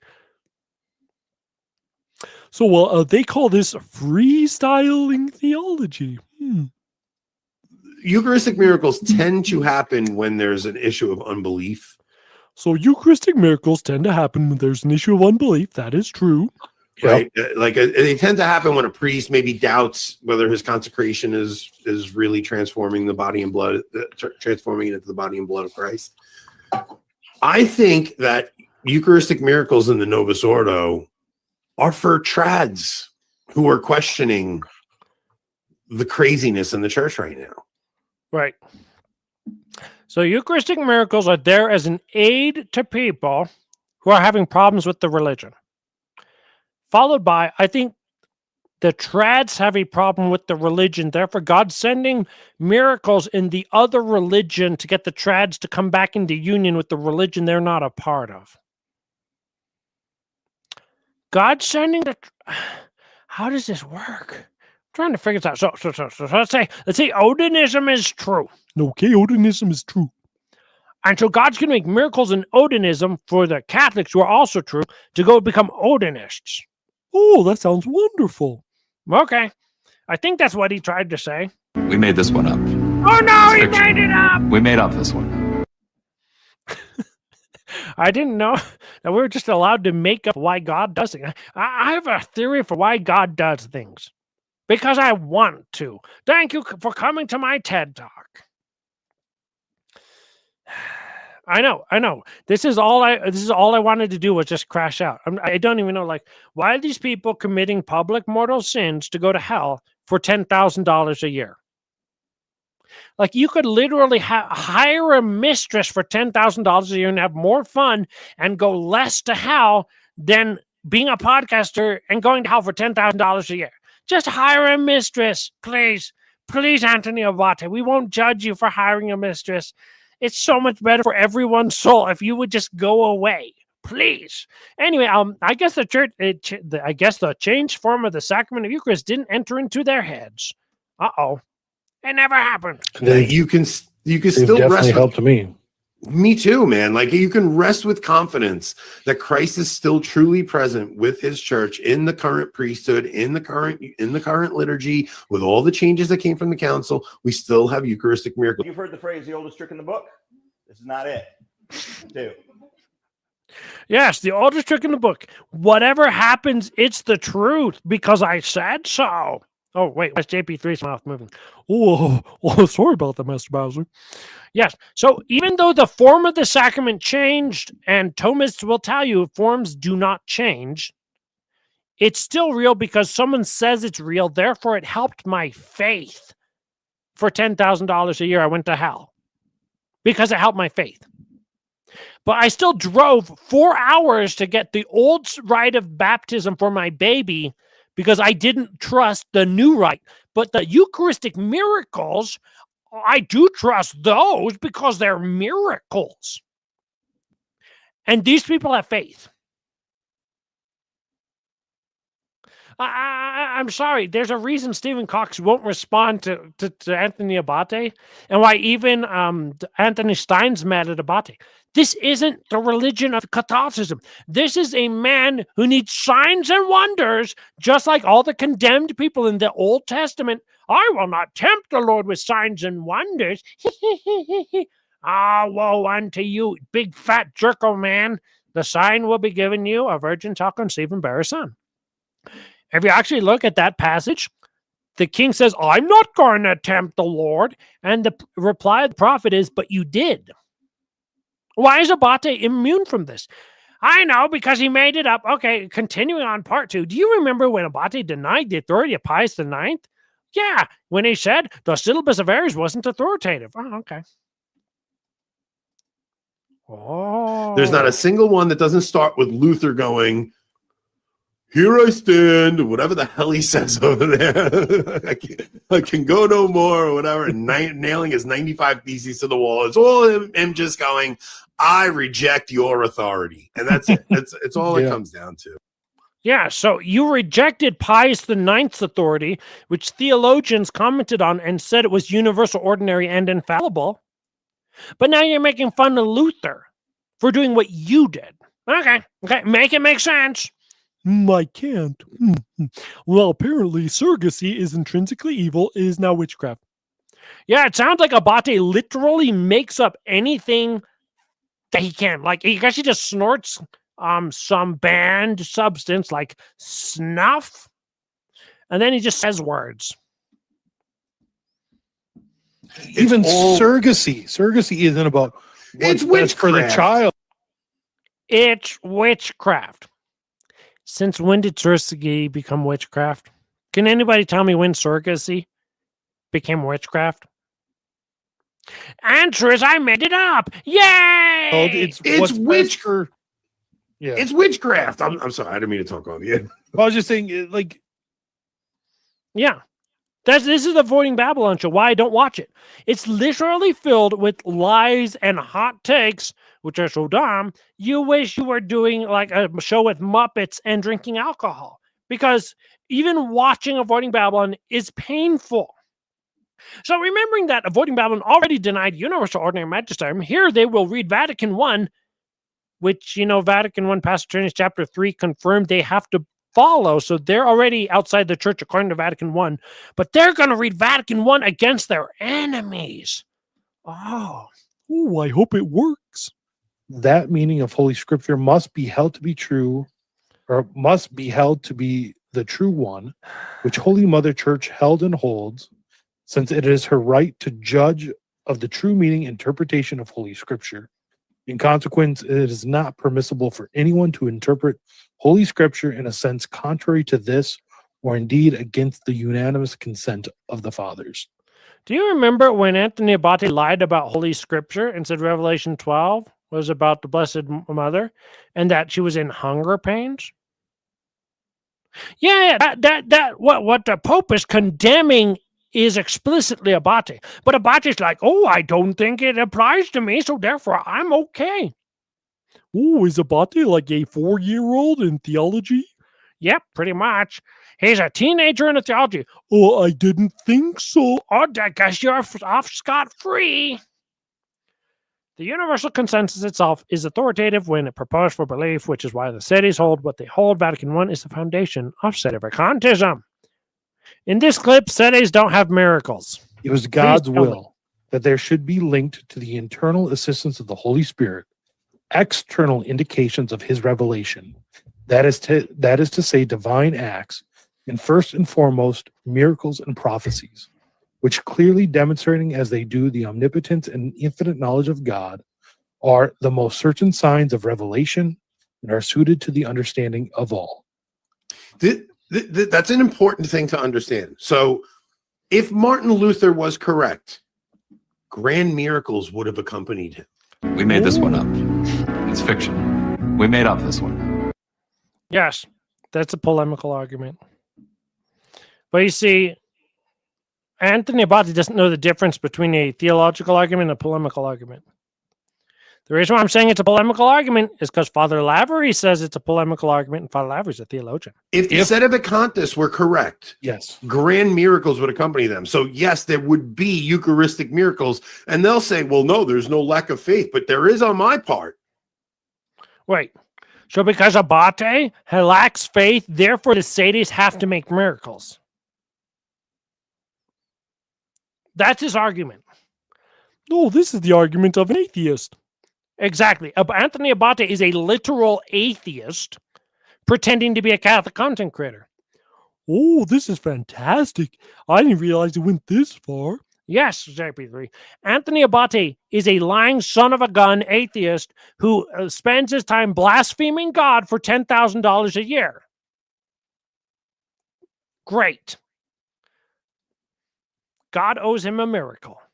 If the Sedevacantists were correct, yes, grand miracles would accompany them. So yes, there would be Eucharistic miracles, and they'll say, well, no, there's no lack of faith, but there is on my part. Yes. We don't want your lying ass in our church. Go away. Oh, yes, we don't want you, Anthony Abate. Please, we are purposely hiding our miracles from you because we want you to go to hell because we don't like you. Yay! So Father Lavery, a steady theologian, writes, a miracle would be useless and is not necessary. St. Francis de Sales and others teach miracles are needed for proving an extraordinary mission from God. But Sedevacantists do not argue they have an extraordinary mission from God. Therefore, they do not require a miracle. Luther was going against the ordinary of his church. Therefore, he would need a miracle to prove that he was going against the that he had an extraordinary mission because it was contrary to the canonical mission he was under. But since the Sadies say they're under no canonical mission, therefore they wouldn't need a miracle to prove they had extraordinary powers against the canonical mission they were under, since they're not under an ordinary canonical mission. In other words, you have to assume there's a pope for the Sadies to need a miracle to go against the pope. And since there isn't a pope, this actually works as a confirmation of Sedevacantism again. Thank you, Anthony Abate. I'm about to break a window with my head. Hence, the argument is inaccurate. It's an inaccurate presentation of the argument. Of course it is, because Anthony Abate can't read. I mean, as much as I rag on Carlo Acutis, the Novus Ordo is able to produce a 16-year-old that has a couple of miracles attributed to him. Yeah, he watched pornography with his friends. That's the miracle. Why can't the Sedes? Unless, of course, they have nothing to do with the Holy Catholic Church. Oh, he got us. He got us. Oh, no. Wait, oh. St. Thomas Aquinas teaches wicked men can work miracles in praise of Christ's name and not in confirmation of their evils. Second part, question 178, second article, the Summa on the Grace of Miracles. So wait, St. Thomas Aquinas, doctor of the church, he says the wicked men can work miracles. But a big fat 2-ton Rob says, oh, only good people work miracles. Yeah, but before they said miracles were a sign of disbelief. Oh, so maybe all of the Novus Ordo saints are a sign of disbelief. Exactly. So why do they need miracles again? Because they all have disbelief. They publicly admit they have no supernatural faith. Oh, but then they need miracles, Master Bowser. Master Bowser, you should work a miracle. I know. There's a lot of there's probably like 20 different passages you could refer to. It's just like, honestly, it's so like narcissistic and so atheistic that it's very strange. I know. At some point, they're going to be like, hey, God, you're responsible for my sins because why didn't you work more miracles for me? Because I was having problems. Oh, you are a child. Oh, why are you running a podcast and damning your soul to hell? Because you are a child? Oh. Does no one else have a fear of talking about theology because you might get wrong? Have they no fear? Heck, Sede Picante is a fear. Sede Picante took down all of his theological content after he thought about it. Anyway, therefore it would seem that even the wicked can work miracles, and a literal quote. I know, it's almost like Avoiding Babylon don't know that St. Thomas Aquinas exists. They just made up the whole religion. In this next clip, does the Novus Ordo propagate? Is the Novus Ordo holy? Is the Novus Ordo fertile in goodness? No. Actually, all those are no. We know all those are no, but that's not going to stop Avoiding Babylon, aka running headlong into hell, from doing exactly that. The church herself, by reason of her astonishing propagation, her outstanding holiness, in her inexhaustible fertility and every kind of goodness. Wait. Is the Novus Ordo united? Is Novus Ordo stable? No. By her Catholic unity and her unconquerable stability is a kind of great and perpetual motive of credibility and incontrovertible evidence of her own divine mission. So he's going to say that the cities don't have any of those. So everybody, we've been looking at the time of Francis, and literally the whole church is in one giant calamitous event, except for the last 2 years, where the adult conversion rate started to go up. Except for these last 2 years, we have had over a decade where the answer to all those questions is no. Therefore, it's the Sedes' fault, even though the Sedes have all of that.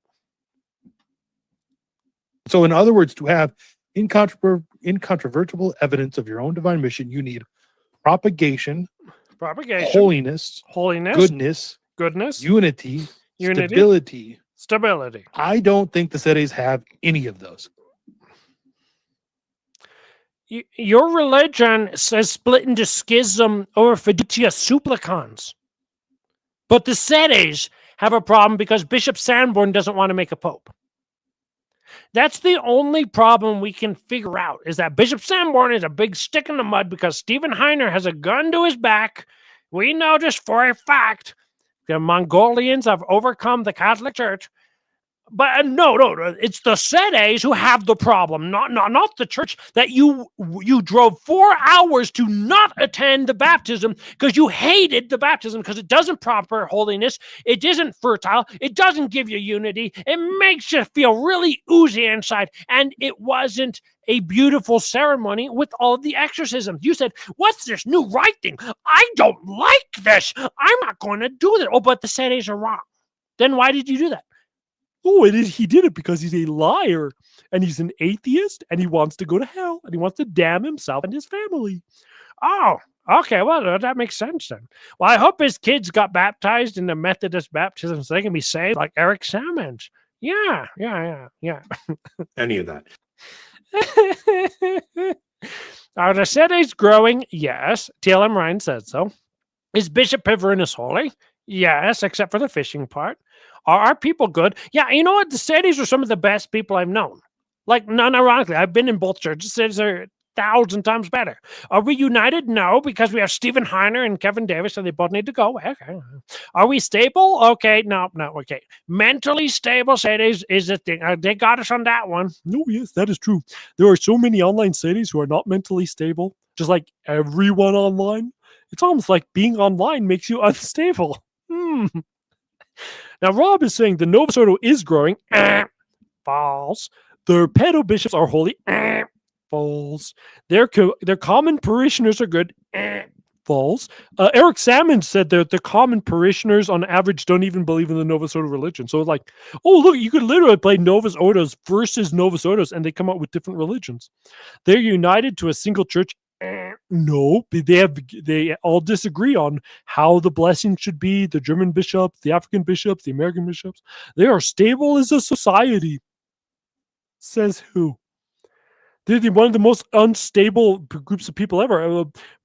So-called Pope Leo XIV was saying Democrat talking points that it's okay for immigrants to come into your country and kill you because human dignity. Oh, look at that, stable. Yeah, that's what I think by stable. That's what I was going to say, JP3. It's a good thing we're controlled by the same person and we're just switching voices and our personalities have blended into each other. Wait, well, we would like to retract the negativity surrounding Kevin Davis. We support Kevin Davis. Oh, yes, Kevin Davis is a very nice man. He's a fantastic voice. Oh, yes, and he has a very nice knees. Yes, he has lovely knees. And those knee socks and those shorts that they call the lederhosen, it looks so cute on him. Oh, yes, and he slaps his thighs and he yodels on the way to work. It's very charming. Did you know if you yodel and slap your thighs on the way to work, you get magically married? This is true. It is the easiest way to get married.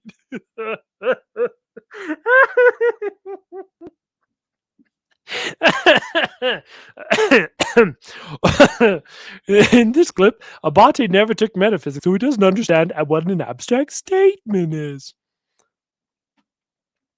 But chapter 2 on the permanence of the primacy of Blessed Peter in the Roman pontiffs. Okay, this is an important one.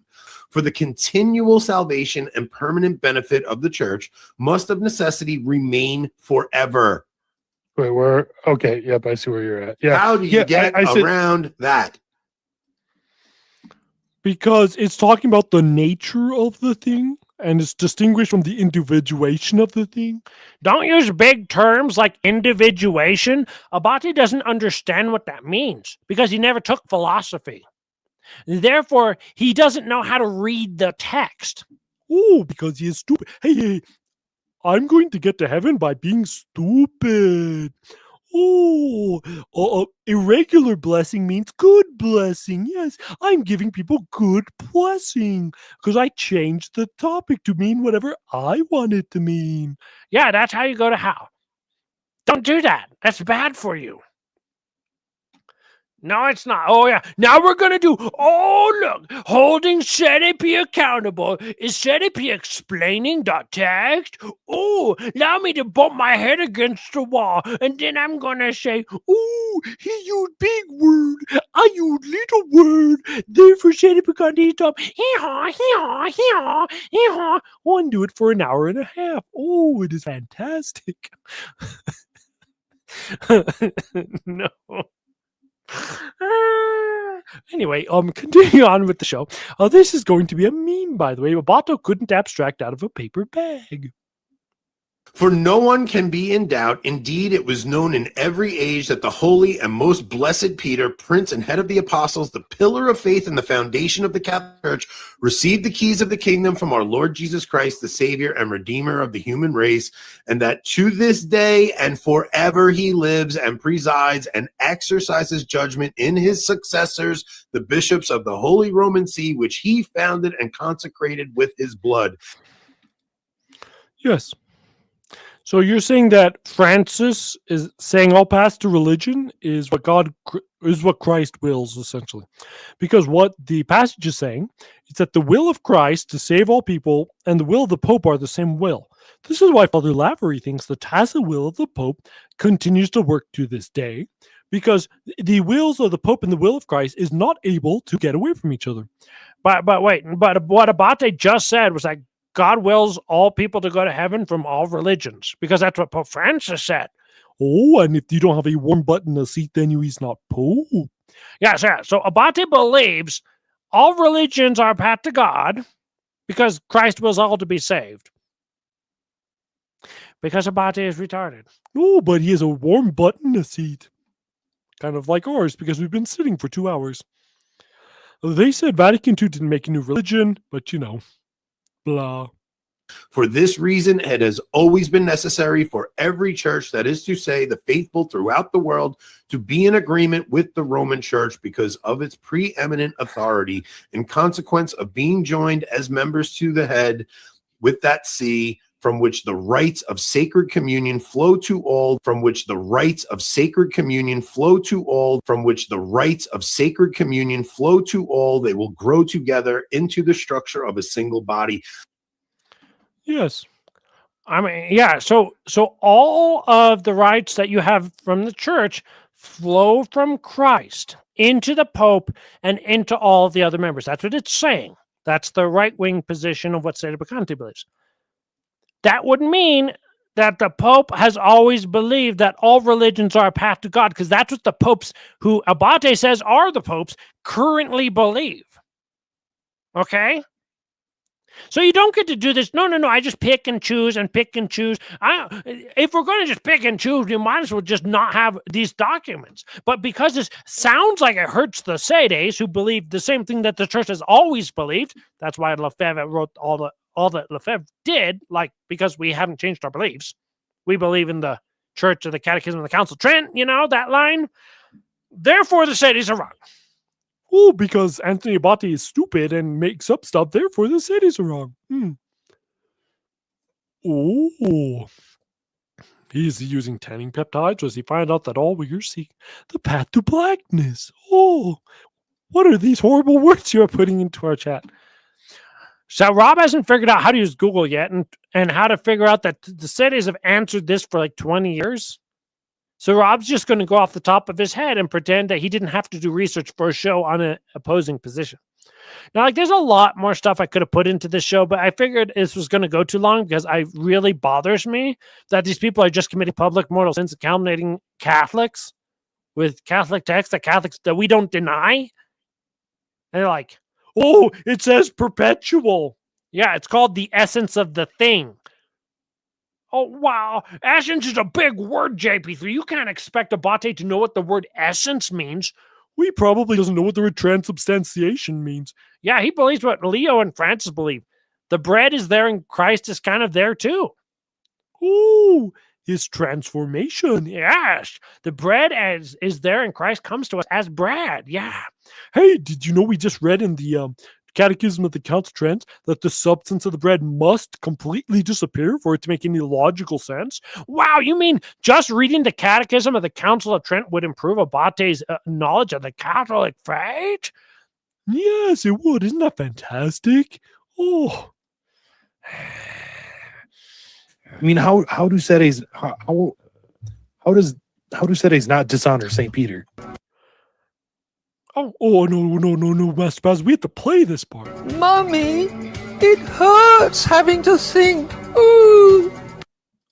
Yes. I feel like we should have just played that part from the beginning. We just do every time Abate says something, Mommy, it hurts to think. Oh, don't like thinking, Mommy. And this is because the Sadies claim to have the faith of St. Peter, so we don't disabuse our Holy Father. In this clip, Abate tries to do abstraction and fails. That's actually how some sedes see it. It's like, well, he holds he holds the office of Peter, but not the ministry of Peter. That's No, it's the... He doesn't even know the material formal distinction. He never studied Jack, and the other would left town. Let's listen to this again, because this guy's like beyond retarded. he holds the office of Peter, but not the ministry of Peter. That's actually... Your reminder that Minus and Mysterios, whatever the other word is, they're made up. Ryan Grant said so. And that he can find places where they've been used interchangeably. Yes, this is a Novus Ordo thing they made up. Thank you. In this clip, Rob is stupid. Extremely stupid. Rob doesn't have a philosophy degree and therefore stupid. Rob has pink eyebrows and is fat. Like, yes, the number of times that Pastor Turnus says permanent, perpetual. Did you know that permanent means there's times of interregnums, as if it's almost always happens that after a living being comes in, the living being dies and goes away.